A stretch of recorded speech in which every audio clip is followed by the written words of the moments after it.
Today we're going to teach you how to make a worm compost bin. It's a really simple, quick, easy way to recycle your food scraps for fertilizer using worms.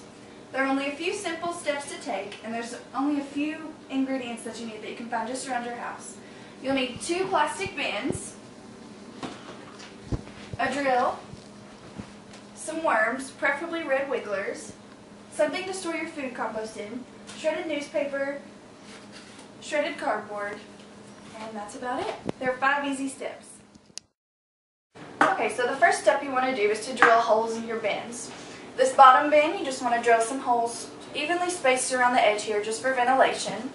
And then in your second bin, which is going to go on top of it, just like this, you want to drill several holes in the bottom and on the sides for air, and so that the drainage can leak through.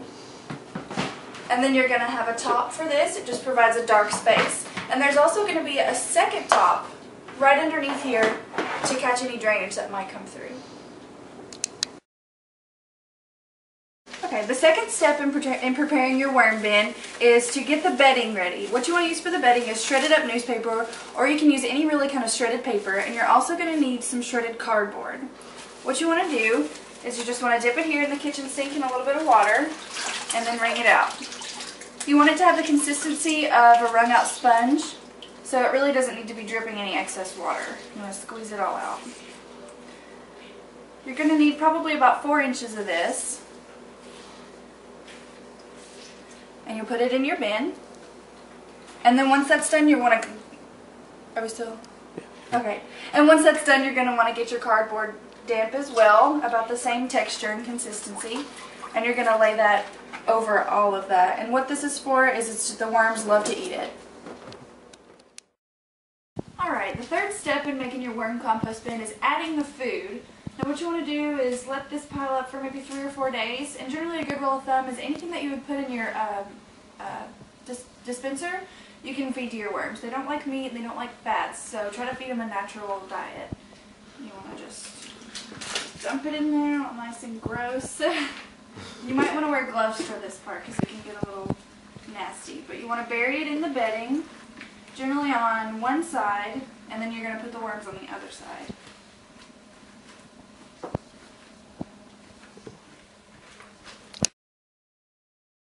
Okay, now you're ready to add your worms. Like I said before, you generally want to get red wiggler worms because they're hardier and they're not going to die as quickly. So you just dump them in there. You can see them curling around. What you want to remember is for every pound of waste that you have, you want to double that in your worms. So say if you have a ½ pound of waste, you need a pound of worms.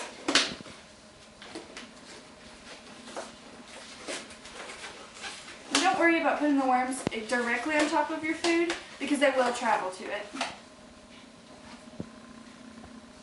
There you go. Now that you've got your worms in there, you're ready to cover them up with the damp cardboard. It doesn't have to be perfect because they will eat through this cardboard eventually. But you want to squeeze out any excess. You don't want it to be too wet.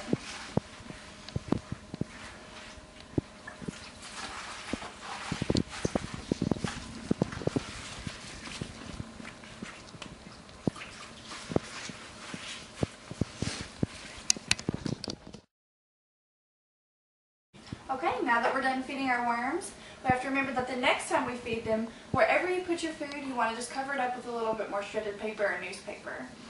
You're going to put the top on your bin, the one with the ventilated holes, and you want to store it in a space that's light, tight, well ventilated. The best place is probably underneath your kitchen sink, but if you want to put it in your garage or laundry room, that works too.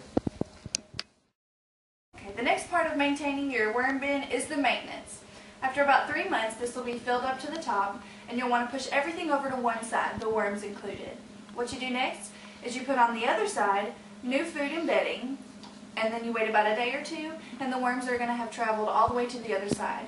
What's left over on this side is your fertilizer, which can be used anywhere in your home or garden.